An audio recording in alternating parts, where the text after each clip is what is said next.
What up? What up? We back. It's Classic Conversation. It's your boy Vic back in the building. We got Fresh right next to me. He got his newly branded handkerchiefs and handcuffs. Handcuffs and handkerchiefs. My bad. Other way around. My bad. My fault. That's like we said right act. It's act right. My fault, big dog. It's all good. Ain't no thing. But yeah, you know, we back in the building. It's just us two today. We don't got no special guests. You see we got our computer, so we're a little bit more tech savvy with it today, being able to research and whatnot. But yeah, Fresh, how you feeling today on this nice little Monday?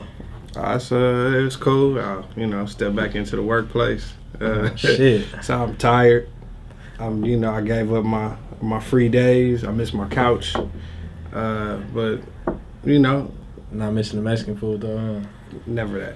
I feel Never you. that. Hey, it's crazy. Side note, ever since I met this dude, it's been the serving food or Mexican food for the win every time. Just those two. So, ladies, if y'all ever want to holler at the man, you feel me? I eat good. He eat good. He don't eat all his food, but he eat good. He pick good food to select though. But the nigga don't ever finish the plate on my mama. But me, I'm finishing the whole thing. Oh man. But yeah, shit, we was talking about before we started the show how, it's basketball season right now, and a lot of influences from the basketball world come from hip-hop and the other way around. And vice versa. Yeah, like, I always heard a quote when I was younger, like, basketball players want to be rappers and rappers want to be basketball players. Which is the case. That's true. Yeah. And, I think that would be, like, the perfect, I guess the 2 Chainz and LeBron situation would be the perfect example of that. LeBron executive produced 2 Chainz last project, in which I felt it was a very good project. I wouldn't say it'll be one of the top projects of this year, but it was much, much, much more than I was expecting from 2 Chainz, especially with the current climate of Atlanta right now and the sound that's coming out. But Rapper Go to the League is the title of that, so that's damn near, the perfect segment title for this whole shit. Rap or Go to the League. All right. I see that. I definitely see that. I mean, you're going to tell me a little bit more about it. I just kind of don't understand how that's. I'm not going to say I can't understand how that's possible, but For LeBron to executive producer? it's like what qualifies him. You know what I mean? Like you hear him, you hear it on his show, right? His his podcast that he do. His Right. He talks about a lot of different things. Yeah, the right? barbershop situation. So like we all black men, so that qualifies us in a little, to have those conversations and to like lend our opinion to certain things. But 100%.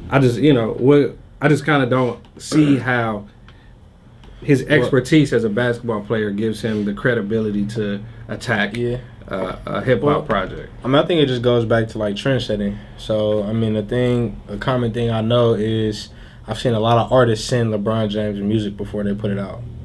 And whether it be Nip with the Blue Laces 2 or some other tracks, or whether it be some other artists sending out music to LeBron always is the one to seem to have the music early before it gets in anybody else's hands. Even that though, even further than that though, he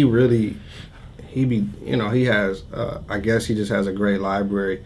Recently I seen him vibing before he was for a Laker game. He did like an Instagram thing where he was listening to Young Chris from the State Property. Yeah. He had a record called Never Die. It was it's like Justice League did a variation to one of Rick Ross's beats. Okay. Like it's really the same sample. They just flipped it slightly different, but Chris did his version on his mixtape. A lot of people don't know about it because, a whole lot of niggas that I know wasn't listening to Young Chris at that point in time. This is after Rockefeller. Especially after the Young Gun split up too. Yeah, this was after the Rockefeller split, and he just came out with a mixtape and he flipped that same single. It really, when you listen to it, it really sounds exactly the same as Rick Ross's record, except for the sample was saying Never Die, as opposed to whatever the sample said, the part that they took for Rick Ross. I gotta hear both. And it's a dope record. It's really a dope record. And LeBron James was listening to it, so I guess he has maybe an extensive, library to be able to pull some of those gems, those unheard records. So I do see him as a connoisseur, but again, I'm just kind of like searching my brain to kind of see like to be a music connoisseur. And you should know that you as a manager, you have an artist that you manage. It's a difference between just being a listener, you know, a good listener. A lot of us, you know, could recite lyrics from such and such and know how many albums they came out with and what songs on which albums. But the difference of a listener to being involved with a record, it's two different things, and it doesn't always naturally. It's not always synonymous. You know, it don't transfer over always. I mean, I think that LeBron, period, though, you got to look at LeBron like, or let's not even go with LeBron. Let's go with music artists, right? Mm-hmm. Music artists, you look at somebody like Nip, he got the $100 CD, then he got the $1,000 CD that came with a full package. His shirt tags, you scan them on the app, and they come up. You may get concert tickets 2 months later from scanning that shirt tag into your app. You may get whatever type of present it is, right?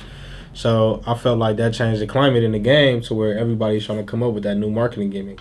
You know what I mean? Like, one is an NBA player, especially the best ever NBA player that's in the NBA right now. You know what I'm saying? Oh, I didn't want to say best ever NBA player, but I just want, because that's debatable across a bunch of people. But the best NBA player in the NBA, right? Right. The best NBA player that's in the NBA right now. The best NBA player of this generation, especially of the young consumer generation. I give you that. He ain't serving Kobe though, but no, it doesn't. I mean, it doesn't matter. It's all good. It doesn't matter. He's not snitching like Kobe either. Right. But so really, bro. I mean, period. So Kobe didn't executive produce no albums. But I mean, actually, when you bring up Kobe on that side of things, Kobe was actually one of the worst rappers ever. Worst. And then tried to rap in French too, right? Like, and that was not becoming of him. You know, his old Brian McKnight with the Kobe afro, the number 8 afro. It just wasn't. It wasn't him. They called Chief and he said it was not it. But back to the gimmicks. I mean, I think that's what 2 Chainz. I mean, I wouldn't say 2 Chainz was using it as a gimmick, but 50% of that had to be a marketing clause. You know what I'm saying? I'm sure of it. But I just, you know, me being about the music always, I can't see where it would be a benefit for us sonically. Some people can say the same thing about me though. I mean, I'll be here with these music artists damn near 3-4 times a week, sometimes 7 days a week, but I do nothing musically. I play no instruments. I make no beats. I don't write any lyrics. But at the same time, it's like Diddy did the same thing, and he got producer credits. Right, but that's what I'm saying. Writer credits. That could be the same thing as LeBron. Like, he may have talents that he just is not expressing on the forefront. But that's the other side of it. Is Diddy did music the way LeBron does basketball. You do music the way LeBron does basketball. Like, instead of you moonlighting as a musician or moonlighting in the industry. Right. He's moonlighting. His thing is basketball day in and day out. So during the week, he in the gym. You feel me? You in the week, you here. You feel me? Diddy during the week was in the studio or somewhere involved with music. So that's kind of where it comes out. Like, he's moonlighting as an executive producer, and I put that in quotes.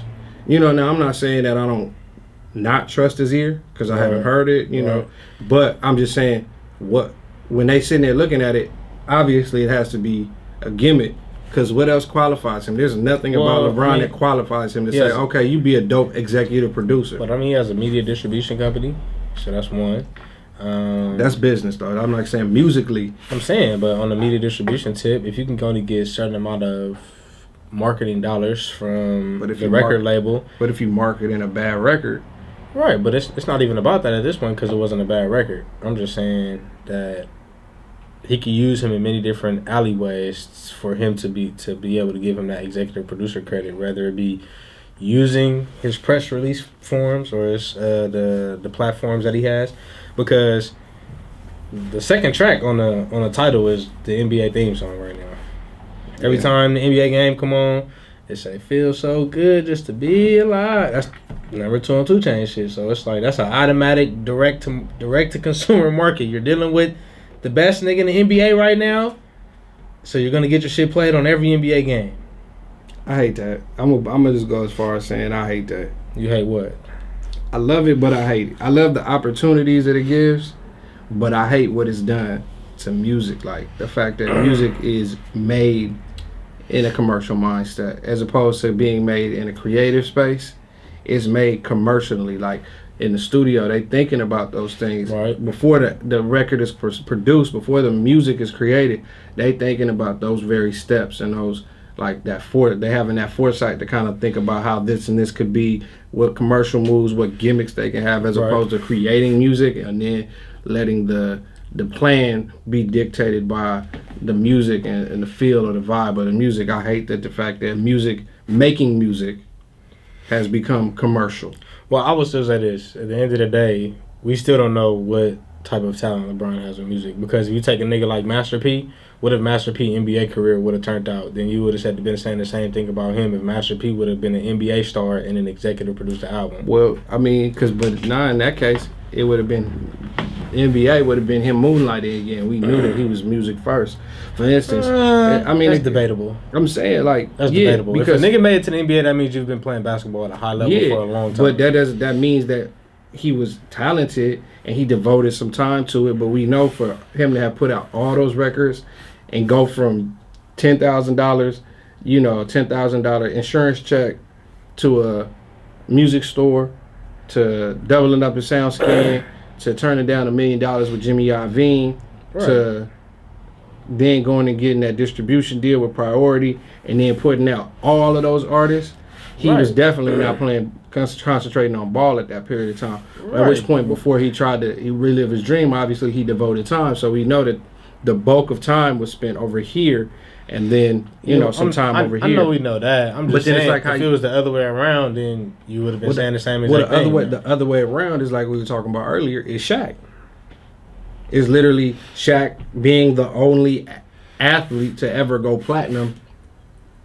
Hip hop wise, I don't know about any other genre, but of all the Cedric Ceballos or the Kobe's or the Damian Lillards, those are physical copies of that. Yeah, for all of the different artists that have the athletes that have come around that have decided they wanted to participate, in the hip hop world as artists or producers. Yeah, Shaq is the only one that has gone platinum, and I do believe he went platinum twice. And on top of that, the only one to have really got props, got it certified by the greats.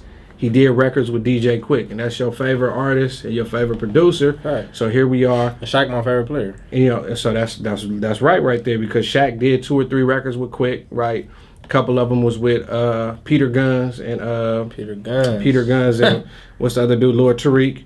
Okay. And then, like we was talking about, when you get certified by the King of New York, Frank White, aka Biggie, when Diddy tells stories that Biggie was fucking with him as an artist, not just as Shaq the person or Shaq the ball player, when he asked Big to come get on the record Can't Stop the Rain, right? He's thinking like it's a 50-50 chance. Maybe he'll say yeah, maybe so no. Diddy said that Shaq was like, hey Big, can you, and Big was like, absolutely, like nigga for sure. And Diddy tells that story that Shaq had Big's love, like Big fucked with him before they did the record. Like Big was a fan of Shaq on the mic, because Shaq had styles, bro. Shaq could come off smooth, Shaq could freestyle, Shaq could do the Fushnikins and the Onyx style. Like he had styles, and at that point in time, an MC was nothing greater than the different styles that he could kick. If he was just one style, he had no repertoire. So I got a sidebar question that's kind of off topic, but you just mentioned Diddy. So I just watched the interview with Sauce Money. Okay. On Vlad TV. Right. And that nigga for sure. Did you watch that? Nah. That nigga for sure looked dead in the camera and was like, Diddy, I know what you doing and I don't like that shit and I'm gonna see you about it. What was he talking about? What was the topic? I mean, he's talking about like how Diddy be trying to blackball niggas and shit like that. But Diddy's a paper gangster. Right, but so, the nigga just said he was gonna see him, and this is in a Vlad TV interview, and I'm not used to nobody I don't know, really looking dead in the camera and being like, oh nigga, I'm gonna come see you, and you're gonna have to see me because we got the same amount of pull in our own city, like type shit. Well, shit, here's the thing, Sauce Money a gangster. And second of all, Sauce Money wrote he wrote the I'll Be Missing You. I'll Be Missing You. Yeah, for sure. Right. And keep Sauce Money was on the first J album, Reasonable Doubt, all that. Sauce wrote for a lot of niggas. Sauce even wrote for Jay. For sure. You feel me? Sure. I think it was Sauce and Jay, that was mutual. Like, they both for sure. He said that too, though. They both wrote for each other. Mutual respect. Sauce Money was hard as fuck. Probably still is. I just ain't heard from lately. He said he gonna put out one more album. He's working on one more project right now. You know, I'm sure he made.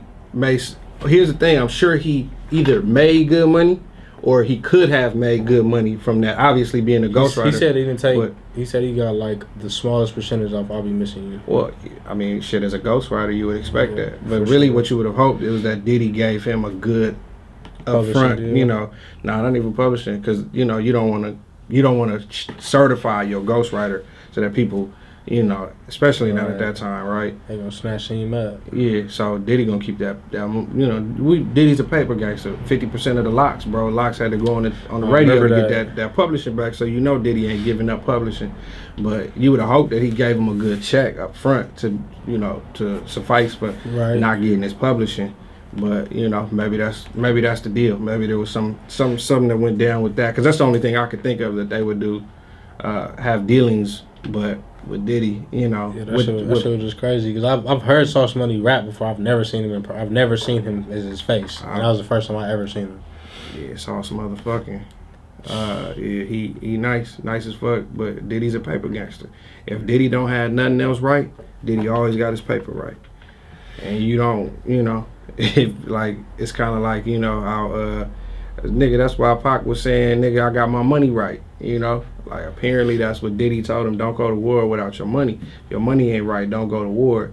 And there's nothing. If nothing, Diddy definitely got his money right and his paperwork right. You're right about that. So it had to be something over that. If there's some beef between Sauce Money as a classic writer and classic ghostwriter, right, in the company of people like Diddy, Big, and Jay. Facts. And if he looking in the camera, it had to be something over some paperwork.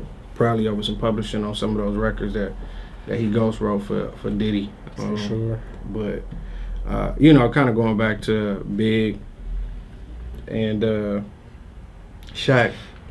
Shaq holds the crown as the only artist to really have had a music career.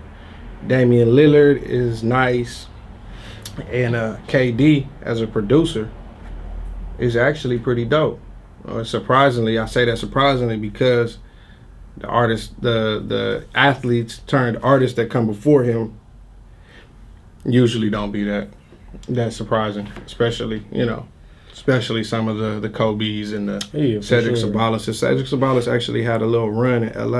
I used to fuck with Cedric Sabalas on NBA Jam too. Yeah, remember he had a little couple singles on the radio back then, but it never turned into much as an artist, you know. Actually, that was around the same time that Shaq was over there dominating. It really on a situation like that, there can really only be one at a time. When you talk about athletes turn rappers, and I'm sure there were others other than Sabalas and Kobe, right? For sure. Shaq.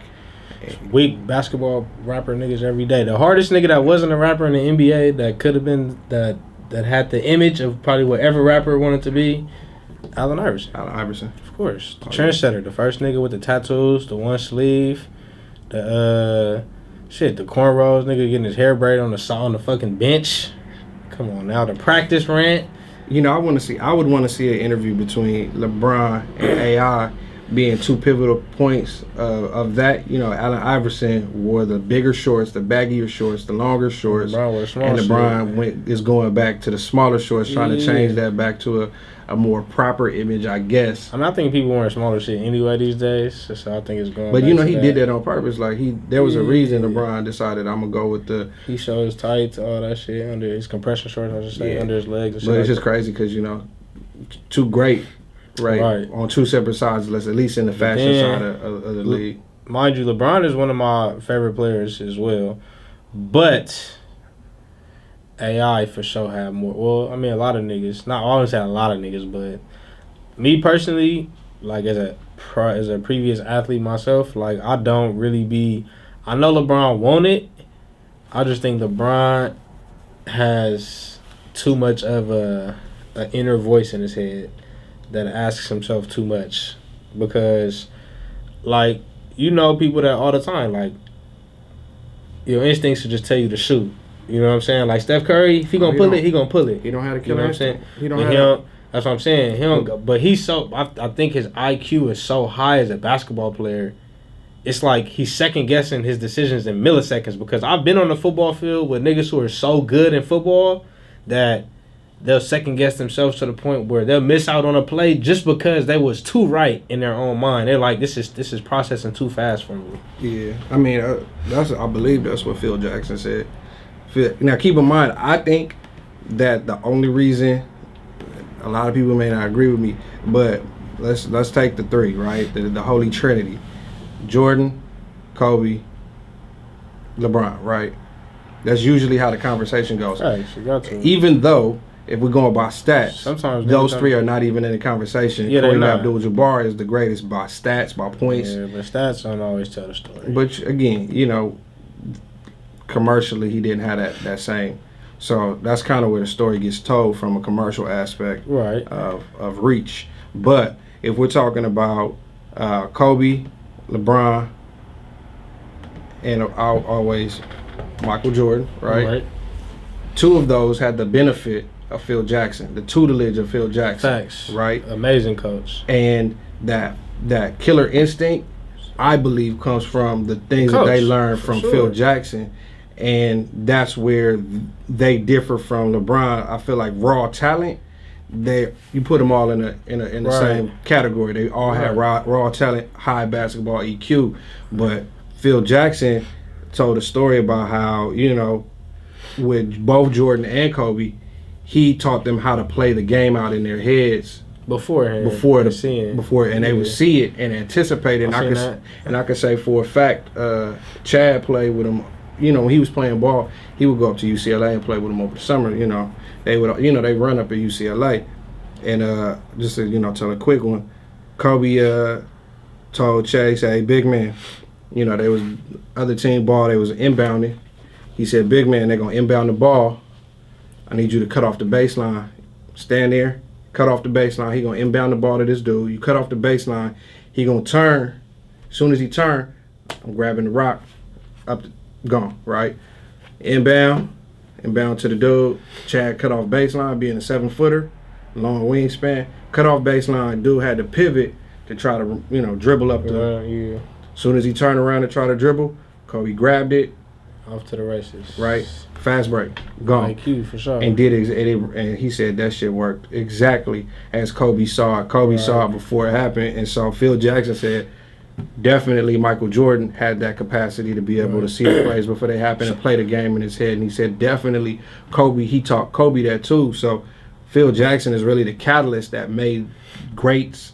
And I really think that if Phil Jackson had time with LeBron, I can say this. I don't think LeBron is the greatest ever, but I will say that if he would have had the benefit of Phil Jackson, he would have been the greatest. He would have surpassed both Kobe and Michael Jordan had he been able to take the things that they learned from him that elevated their career. But I think so. At this point, two things. One, nobody be ever talking about when Jordan got his ass whooped like in the first round of the playoffs and shit.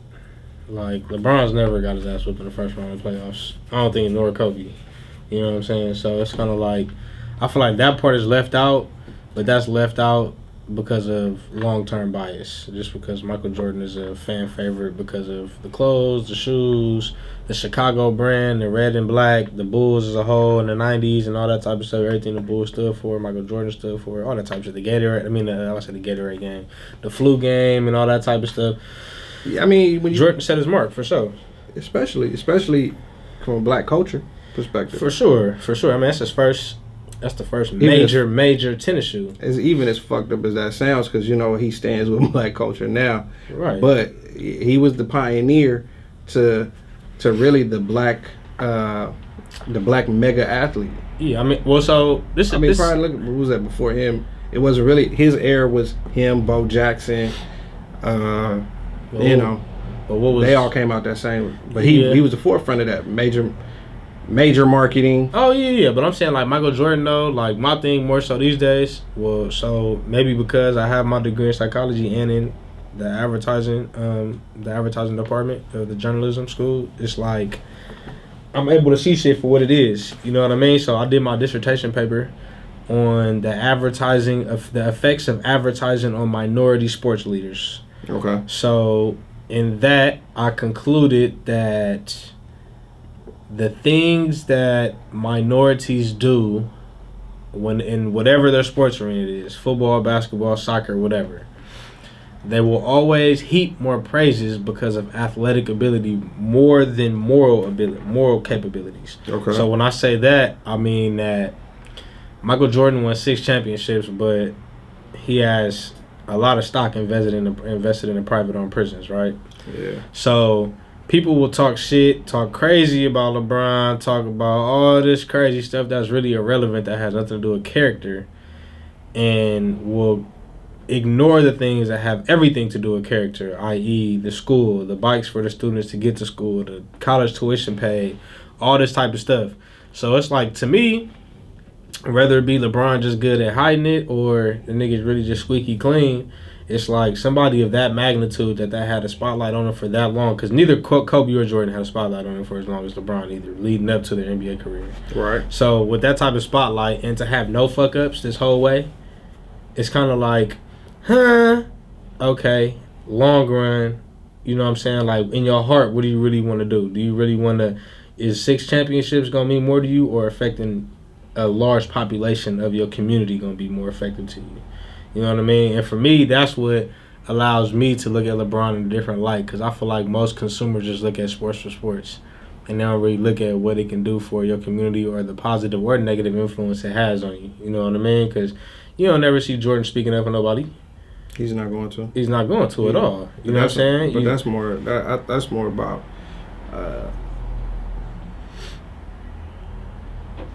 how do I say it? That's more about who paying the bills. You're right, but that's what I'm saying. Like, niggas is mad at LeBron because, like Phil Jackson says, quote unquote posse. They don't want that. They don't want you to have your own power and be able to control your own narrative. They want you to stick to just basketball and only basketball, more like Kobe and Jordan did. Because they're going to use Kobe and Jordan as the catalyst to be like, well, they're amazing players. Yeah, they fit the mold. They're not Uncle Tom's. They created the mold, right? Right. And they just stuck to basketball and stick to only basketball. And that's all they talk about. They don't start any other narratives but basketball. Well, I mean, even kind of taking that back to the where we started, as far as like the rappers, right? Right. And how they get down. Like, I just pulled up the list, and we missed a few. You know, like, surprisingly, we missed like some of the Tony Parker. Oh my God, get his French ass out of here. Yeah, exactly. Tony Parker. Who they say? Steven Jackson. Kobe. Allen Iverson tried to rap for a little bit. He did that 40 bars, aka called himself Jules. Okay. Obviously, Kevin Durant, who actually has talent. Lil Will. Let's see, yeah. Meta World Peace, he tried it for a little bit. Meta World Peace is just crazy. You know what I'm saying? And then, crazy, Chris Webber, you remember he tried it. I don't know, fuck with Chris Webber. Chris Webber had that song called Gangsta Gangsta with Corrupt. First off, Chris and Webber, I hate that bueno. nigga on basketball commentary. Side note, It keep was going. No bueno, but here's the funny Damian one. Damian Lillard is the hardest nigga in the NBA rapping right now. But then here's the crazy one. Just the funny kind of how that kind of plays in. Delonte West tried it too. And it's funny kind of, you know, if we talking nigga about with LeBron, the red hair? We talking about LeBron's mama's baby daddy. I'm not really baby daddy, but baby daddy. I'm so like, you don't what? remember? I know he was fucking with her, but with I'm like, baby daddy. Though. Yeah, That's extra. That's melodramatic. I threw some extras on there. Okay. Come on, man. Hey, no disrespect to anybody. No disrespect to anybody involved, but my nigga got caught by the police riding on a motorcycle with a shotgun on the back. Shotgun in a guitar case. Right, that's what I'm saying. That nigga was on some Rambo shit. He crazy. Well, you know, they found out he ain't for rap sure too tight. crazy. But yeah, nah, he didn't. What am I saying? What I am saying is that what do you expect after you got caught knocking down LeBron's mom? Like, the league and everybody else, you blackballed, bro. But he tried to rap too in his heyday, and I feel like, you know, that really just says a lot, because he's included in the list of all of those rappers who did not do it. But if I had to, Shaq number 1, Damian Lillard, and then KD would be my 3 that are capable of making good music and bridging that gap. Yeah. I just hope that what we end up seeing is that LeBron is capable, and I think that the thing that will establish that is if this one project, executive producing this one project is not going to solidify him. He needs to go and do another project. I don't think he anybody needs to, said that though. What I'm just saying, like, if we're really gonna give him the props to say that you can do this, like you're able to jump from this world, the basketball world, into the hip hop world and do so efficiently. Like, you know, like Shaq, he had records. He had 2 albums that did not only did numbers. Shaq rapping though, but he's rap. But I'm saying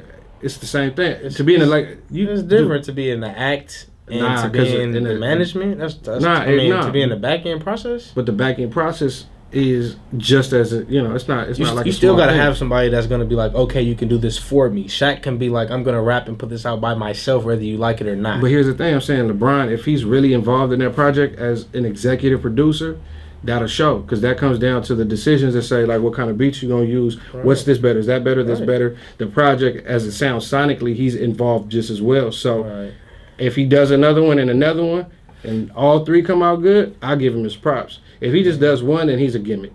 I'm hoping that he's not just a gimmick, because me being a music person, if you're gonna put your name on some music, I want to see you do. Who's to say this wasn't 2 Chainz idea? It probably could have, but I'm just saying, as a stand, if we're gonna say that, yeah, you can be an executive producer and you're qualified to do so. I'm a musician. You don't play that. If you're gonna put your name on it, be about it. Otherwise, you're a gimmick, and if today's that's what it is about names and gimmicks. That's cool too. But I'm a purist. I'm like I'm a purist, bro. I haven't seen anything that LeBron has done that has been a gimmick yet in his whole career. Well, then hopefully he really lended his expertise to it. But I want to see him do other projects. You got to think to solidify that. If the nigga has a multimedia company and has executive produced TV shows already and has been his own music supervisor on his TV show and all that type of stuff, to me that shit is really just like being proactive rather than reactive. Yeah, because it's like, let's say me, I played football in college on a full scholarship, and I went to football practice every day, and then I broke my leg and tore everything in my knee at the same time. So then I was going to practice, then rehab, then tutoring, then class. But at the basis of it all, you had talent. Right, but so I started making clothes though, so that's the same exact thing. Niggas are like, how are you making clothes with your student athlete? Like, so your full shit was committed to that. Here and creativity there. Right, and that's I'm waiting to see. But that's why I'm making a point. That's what I'm saying. It ain't gonna come right now. It probably ain't gonna come until he stopped playing basketball for real. Well, I mean, if he executive produced 2 more hot records, then I'll give it to him. But on account of just the one, I can't just say. I still don't see if it's just a gimmick of his name or if he's really putting in talented input to get to. But so Nip was just on. Nip just did an interview and somebody asked him like, "Okay, you gonna have LeBron executive producer album for you?" And he was like, "I think that cat is already out the bag." You know what I'm saying? Like, a lot of people don't want to reuse ideas like that, whether it feels organic or not. He was like, "I still send LeBron music early, but at the same time, it's like Chainz took that lane to have him executive produce a record." So right now in this climate, it's hard for me to see another artist want to be like. No, nobody else is going to use him for that because that is a gimmick. Right. But I think that if he's going forward and doing his own thing, he could grab his own artist or put something together for his own project. But then the other question is, what is the purpose? Like, are they just sending him music just because he the homie, or what is the thing about everybody sending LeBron their music? I mean, you got to think, bro. LeBron is the largest influential icon. So is it just to get him to play it? I don't think it's. I think it's a combination of a lot of things. Is one, if it's LeBron fans that are not 2 Chainz fans, that if you see LeBron James on that executive producer record, they're gonna go listen to it. I'm saying even outside of just executive producing, but you say Nip said, "Oh, I send him records." Right? Like, is it just that we send him records just to get him to try to play it on his Instagram, or? I don't think they give a fuck about that because they was like they don't tell him to do it. You know what I'm saying? It's just like he asked him, "Is it okay?" And it's like, "Go ahead, do your thing." You feel me?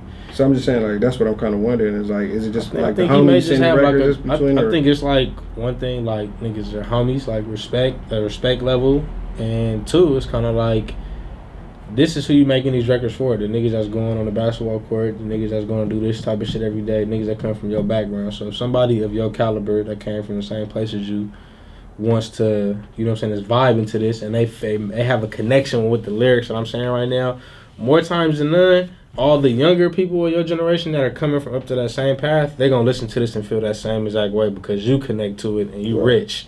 But at the same time, you still can connect back to the predated times when you didn't have $1 million in your bank account. Righteous. That makes sense. But yeah, we're gonna bring it back after that. Yeah, we're gonna come back with some other shit talking about what we talking about? Talking about the rumors about Meek Mill and Nip dropping the project. Just the reconciliation with him and Drake. Him and Drake. See how that's good for business, bad for business. What it is, what it's not. You know, and then maybe even talk a little bit about how maybe this prison reform has changed Meek as a person. For sure. You know, and as a musician.